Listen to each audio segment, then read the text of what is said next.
tous les jours de ta vie. Il te produira des épines et des ronces et tu mangeras de l'herbe des champs. C'est à la sueur de ton visage que tu mangeras du pain jusqu'à ce que tu retournes dans la terre d'où tu as été pris, car tu es poussière et tu retourneras dans la poussière. Alléluia. Écoutez-moi. Ici, on voit Adam et Ève.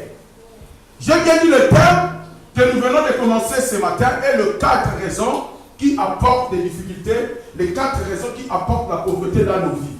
Ici, écoutez-moi bien, on voit Adam et Ève. Dieu, quand il a créé Adam, Dieu avait mis des interdictions.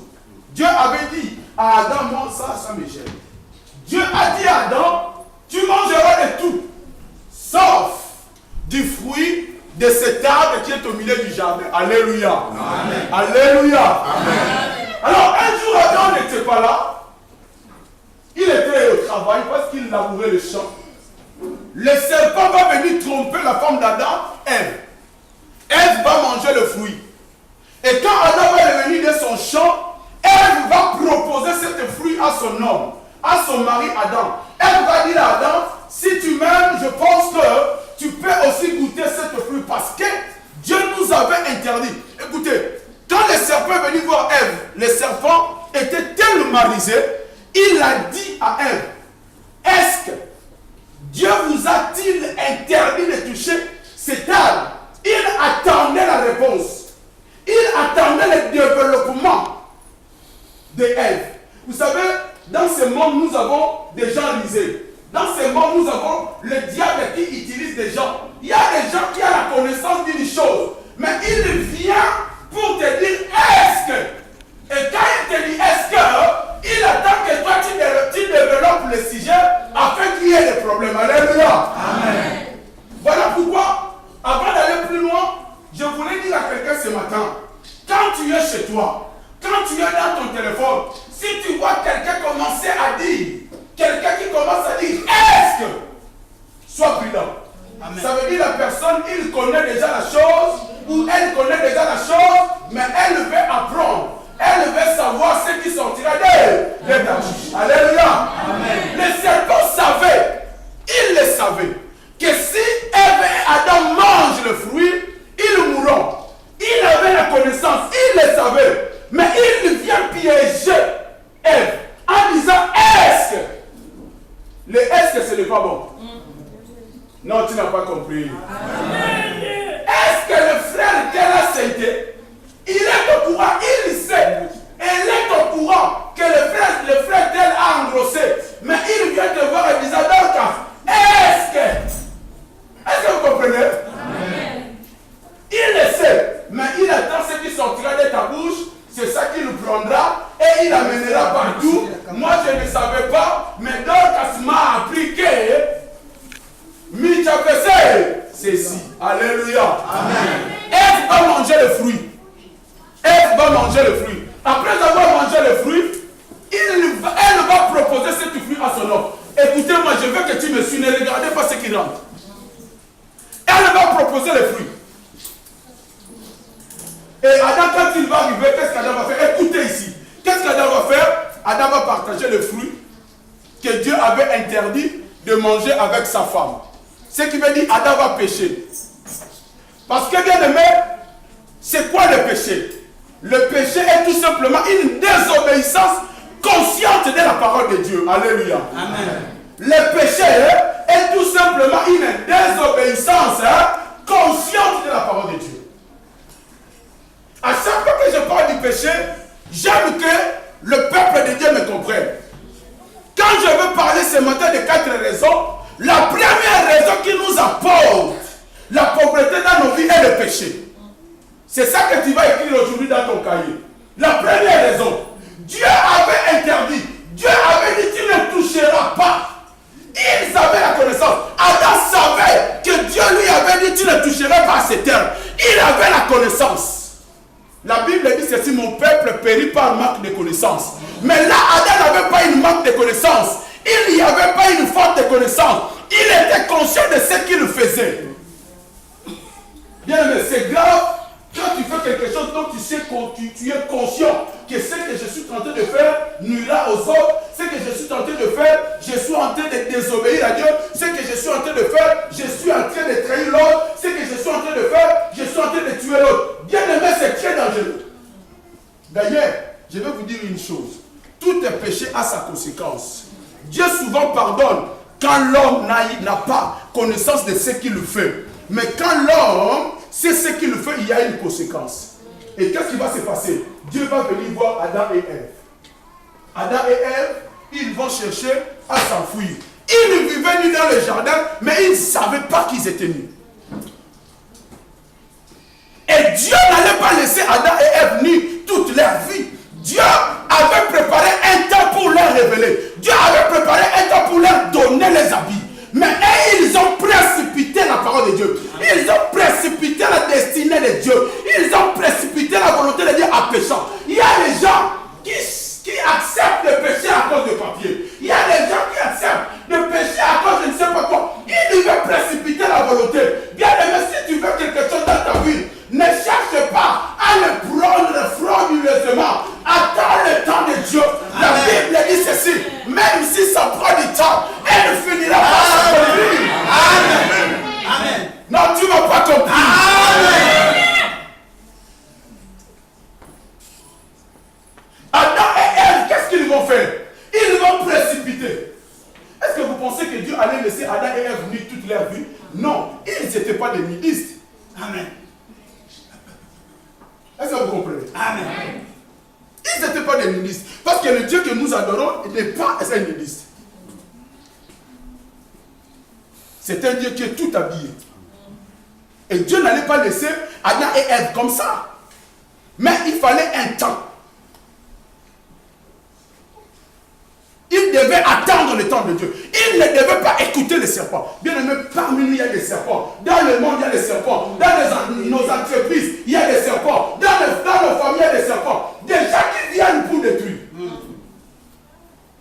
Il a connaissance des choses comme les serpents. Mais il vient, il te dit, Paki, il vient, il te dit, Yann, tu sais que. Moi, quand tu viens chez moi, ne viens pas, pasteur, tu sais que. Commence ta phrase et termine-le. Amen. Alléluia. Amen. Maman, quelqu'un qui vient te voir, il dit, tu sais que. C'est quelqu'un qui a déjà la connaissance des choses. Il attend que toi, tu continues la suite. Et lui, il gardera, tu sais que, il prendra ce que toi, tu as dit, et il l'amènera. Écoute, tu sais que lui, a dit. Alléluia. Amen. Est-ce que dans l'église, il y a quelqu'un qui me comprend? Amen. S'il y a quelqu'un qui me comprend, il lève sa main. Amen. Il lève sa main. Il lève sa main. Alors Dieu va venir voir Adam et Ève. Qu'est-ce que vous avez fait? Bien, le péché nous sépare de Dieu. Amen. D'ailleurs, je vais dire à quelqu'un ce matin, vous savez, depuis la création jusqu'au jour du péché, Adam n'avait jamais goûté la viande. Vous savez, on se mange aujourd'hui à cause du péché. Moi, je mange, les lions me mangent. C'est le fruit du péché. Amen.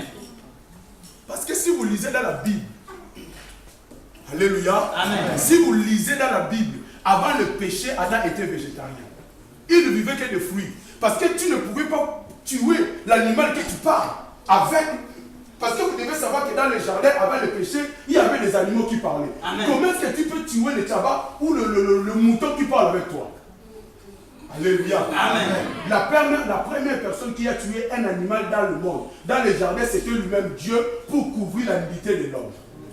Donc, les animaux même sont victimes de nos péchés. Amen. Alléluia. Amen. Alléluia. Amen. Voilà pourquoi on le prend, on le reproduit comme on veut. On prend le chat et les chiens, on mélange, on fait je ne sais pas quoi. Les animaux sont devenus victimes du péché que Adam et Ève ont commis dans le jardin. Et Dieu va venir. Dieu va dire à Adam, qu'est-ce que tu as fait? Adam dit ceci. L'Éternel, je mangeais le fruit que tu m'avais interdit. Mais si je le mangeais, c'est à cause de la forme que tu as mis à mes côtés. Bien aimé, si tu as quelqu'un qui n'accepte jamais sa faute, c'est un ami du diable. Amen. Parce que Adam pouvait résister. Dire à sa femme, hein, si tu vas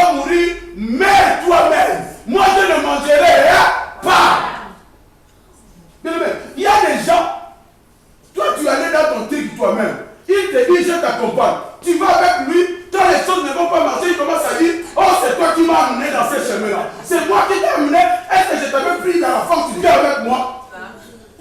Alléluia. Amen. C'est ça ce qu'Adam a fait. C'est la femme. Il commence à accuser la femme. C'est la femme que tu as mis à mes côtés. Oh, bien aimé, la Bible dit, si le peuple qui invoque mon nom reconnaît son péché, s'humilie devant moi, c'est alors que moi l'Éternel, je viendrai et je pardonnerai. Celui qui ne reconnaît pas ses erreurs, il n'aura jamais le pardon de Dieu. Amen. Ah, tu n'as pas compris. Amen. Ah. Amen.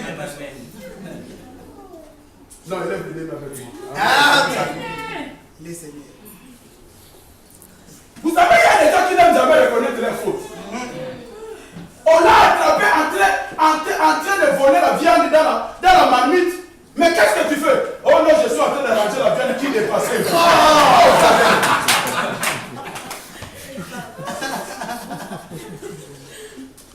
Alléluia. Amen. Adam, au lieu de reconnaître, Seigneur, j'ai péché, j'ai désobéi à la parole, j'ai désobéi à tes commandements, Adam va commencer à accuser l'autre. Il ne faut jamais rester avec ceux qui accusent les autres. Amen. D'ailleurs, la Bible dit, avant d'enlever la paille qui est dans l'œil de l'autre, commence d'abord à enlever la paille qui est dans ton œil. Il y a des gens qui ne voient jamais leurs fautes. Il y a des gens qui ne voient jamais leurs péchés. Il y a des gens qui ne voient jamais leurs erreurs. Ils ne voient que les erreurs des autres. Amen. En tout cas, Michia, or lui-même ou elle-même, elle est où il est plus pire que Mitch. Amen. Mais qu'est-ce qu'il fait lui? Il prend le truc des autres, il marche avec partout, ou elle marche avec partout. Tu sais, c'est ce qu'Adam a fait. Et cela a énervé l'Éternel.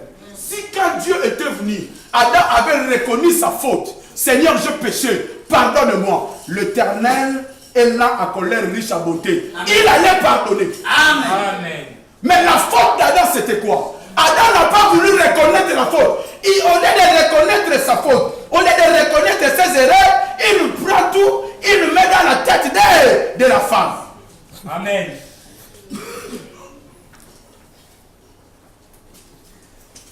Tu n'avais pas laissé l'argent de l'oignon, ni le céleri. La femme a fait la nourriture sans oignon.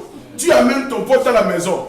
Ton pote, il mange, il dit, ah, la soupe, elle n'est pas vraiment terrible.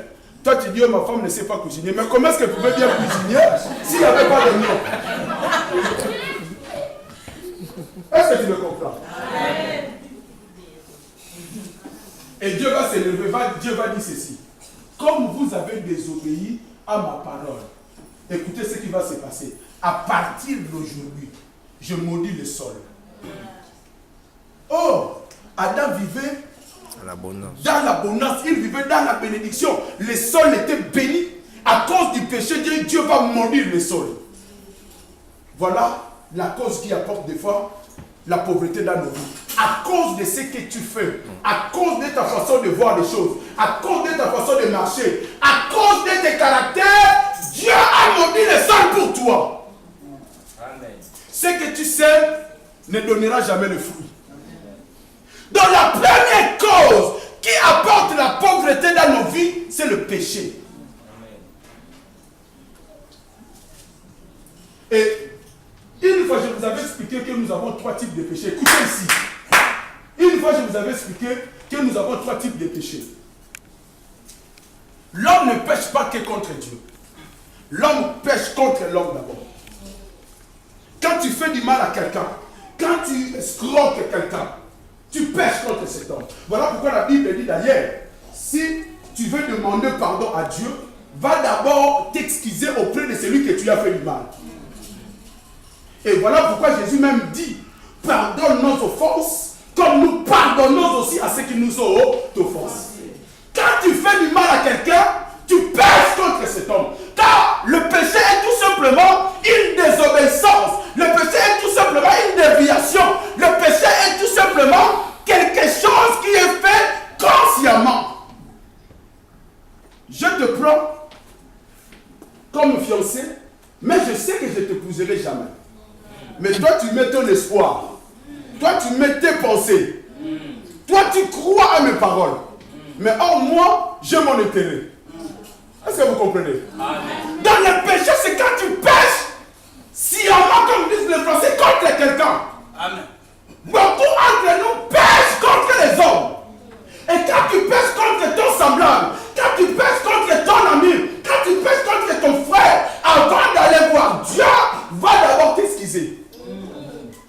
Il y a des gens qui sont fermés jusqu'aujourd'hui parce qu'il a crié que j'ai accepté Seigneur Jésus-Christ comme Seigneur et Sauveur, c'est fini. Si tu avais volé le vélo de l'autre, va d'abord dire à cette personne que tu avais volé le vélo, c'est moi qui avais volé ta vélo. Amen.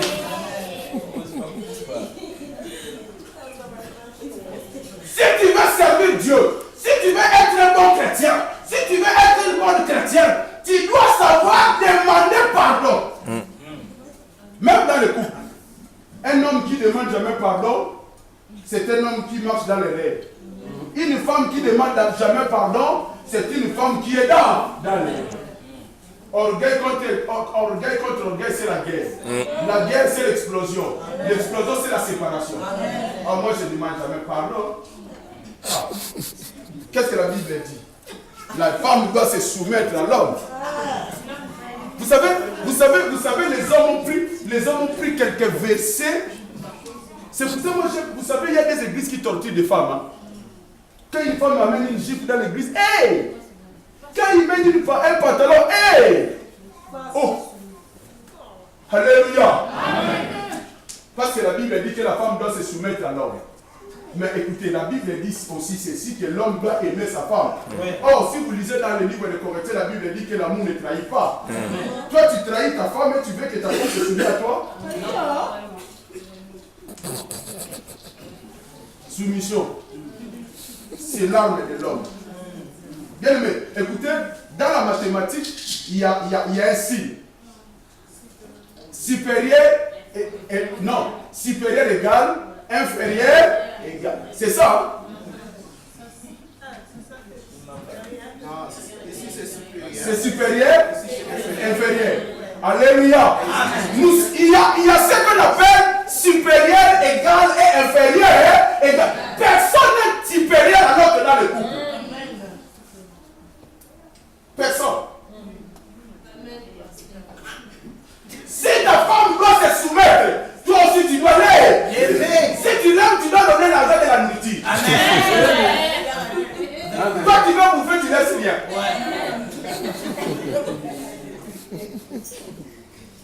Est-ce que quelqu'un me comprend? Le péché est la première cause qui apporte la malédiction dans nos vies. Du moment où tu connais Jésus, du moment où tu as connaissance de la parole de Dieu, et si tu ne la pratiques pas, c'est là où Dieu maudit le sol pour toi. Le sol représente tes projets. Le sol représente ton travail. Le sol représente tes études. Le sol représente ta commerce. Le sol représente ta promotion. Tu ne seras jamais élevé dans ton travail parce que tu vis dans le péché. Le péché est la première cause qui nous empêche d'avancer. Tu n'avances pas parce que tu es un bon pécheur. Amen. La Bible dit qu'il faut qu'il y ait une différence entre ceux qui servent Dieu et ceux qui ne le servent pas. Mais dans l'église aujourd'hui, il y a une confusion. Ceux qui ne viennent jamais à l'église, des fois ils sont mieux que ceux qui viennent dans. Amen. Amen. Le sol sera maudit. Et le sol produira des épis à cause de toi. Et vous devez savoir que Dieu dit à la fin, tu viens du sol, tu viens de la poussière, et tu retourneras de la poussière. L'homme est poussière. Quand Dieu maudit la terre, Dieu te maudit indirectement. Parce que c'est toi la terre. Quand Dieu dit que la terre produira des épis, les épis, ce sont des difficultés que tu as aujourd'hui pour avancer. Tu n'arrives pas à avancer, il y a des épis. Oh, tu commences à chercher des sociaux. Ma mère, je pense que depuis qu'elle avait fait ceci, ma mère. Oh, la maman d'autrui est innocente. Tu commences à attraper ta maman sorcière. Elle t'a apporté 9 mois, elle n'était pas sorcière. Amen. Elle t'a affronté, elle t'a mis à l'école sorcière. Amen. Est-ce que vous comprenez? Amen. Vous savez combien de femmes avortent tous les jours dans les hôpitaux? Amen. Mais elle ne t'avait pas voté. Si elle était sorcière, tu ne serais pas dans ce monde. Elle allait te voter. Amen. Alléluia. Amen. Alléluia. Amen. C'est à cause de ta façon de marcher. C'est à cause de toi-même. Tu souffres à cause de toi-même. Il n'y a personne. Ce ne sont pas tes enfants qui te font souffrir. Ce n'est pas ta femme qui te fait souffrir. Ce n'est pas ton mari qui te fait souffrir. Ce n'est pas ton oncle, ni ton père, ta mère. C'est toi-même. Tu es mauvais, mauvaise. Amen. Il y a déjà mauvais. Hein? Ouais. Tu es mauvais, mauvaise. Tu ne peux pas avancer. La Bible dit qu'il est saint. Et Dieu habite. Dieu collabore. Dieu marche avec ceux qui marchent dans la sainteté. Amen. Or, la sainteté, c'est quoi? C'est être mis à part pour la gloire de Dieu. Est-ce que toi, tu es vraiment mis à part pour la gloire de Dieu? Amen. Aujourd'hui, il y a une très grande confusion. Voilà pourquoi les frères, comme il nous a dit dans la semaine, souvent les justes souffrent, mais le méchant prospère. Bien aimé, est-ce que tu es vraiment juste? Jusqu'aujourd'hui, tes affaires ne marchent pas. Commence à rentrer dans toi. Commence à te contrôler. Commence à chercher à voir ta marche, ta façon de parler. C'est ça qui t'empêche d'avancer. Ta façon de faire les choses. Ton langage, ta façon de marcher. T'escroqueries. Il y a des chrétiens escrocs. Amen. C'est ça qui t'empêche d'avancer. Donc, la première chose qui nous empêche d'avoir la gloire de Dieu, c'est le péché. Amen. Dans les trois types de péchés, la première chose, quand tu pêches contre un homme. Et la deuxième chose, quand tu pêches contre l'État. Ça t'empêchera aussi d'avancer. Pécher contre l'État, cela veut dire quoi? Dans ce monde que nous vivons, dans ce pays que nous vivons, il y a des lois établies. Par exemple, tu as ta voiture, il y a une place handicapée. C'est une place réservée aux arts handicapés. Si toi tu viens, tu mets ta voiture, qu'est-ce qui va se passer? Il y aura une contravention ou un enlèvement de ta voiture. La conséquence de la désobéissance. Parce que le péché, tout simplement, est une désobéissance consciente de la loi. Et bien aimé, si aujourd'hui tu as une contravention de 90 €, tu ne le payes pas pendant un an, ça devient 2000. Demain aussi, tu as une contravention de 3 €, tu ne payes pas pendant un an, ça devient 300. Bien aimé, si tu accumules des contraventions, ton salaire passera, tu ne le verras pas. Au lieu de prendre ton salaire, il y aura des huissiers qui passeront avant toi. Des fois, tu n'arrives plus à payer ton loyer à cause des contraventions que tu n'as jamais à payer. Tu verras un chrétien, écoutez-moi bien, tu verras un chrétien devant le RERB, il regarde s'il n'y a pas quelqu'un qui le connaît. Dès qu'il voit personne qui le connaît, waouh! Avec sa cravate, hein? Tu pèses contre l'État. Si un contrôleur t'attrape, qu'est-ce qu'il fait? Il te met une contravention. Moi, je veux dire à quelqu'un ce matin, ne pêche pas contre l'homme. Quand tu pêches contre l'homme, ça t'empêchera d'avancer. Vous savez, même dans le monde que nous vivons, si tu fais du mal tellement aux gens, et que ces gens-là parlent contre toi, tu n'avanceras jamais. Amen. Alléluia. Amen. Voilà pourquoi la Bible nous recommande de vivre en paix avec nos frères. Donc, Adam, au lieu de reconnaître ses erreurs, il prend les erreurs qu'il avait commises, il le met sur la tête de sa femme. Bien aimé, je vais dire à quelqu'un ce matin, parce que nous n'avons pas beaucoup d'aide. Ce qui t'empêche d'avancer, c'est le péché. Abandonne le péché. Amen. Abandonne les mauvaises compagnies. Abandonne toutes ces choses que tu fais qui ne glorifient pas Dieu. Amen. Abandonne toutes ces fréquentations que tu fais qui ne sont pas pour la gloire de Dieu. Amen. Abandonne de tromper l'autre. Abandonne de voler l'autre. Abandonne de escroquer l'autre. Abandonne de mentir l'autre. Tu verras la gloire de Dieu dans ta vie. Amen. Parce que Dieu agit que avec ceux qui marchent dans la sanctification.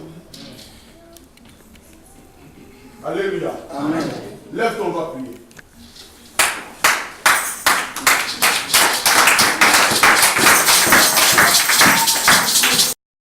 Il est sans pareil. Il nous connaît mieux que tous ceux qui sont autour de nous. Car lui, il vit au-dedans de nous. Quand l'homme qui ne peut voir le cœur condamne, lui qui vit dans nos cœurs, il compatit. Il intervient toujours avec amour, tendresse et affection, là où la dureté des hommes peut conclure fatalement. Jésus, le gardien de mon âme, c'est lui le seul bien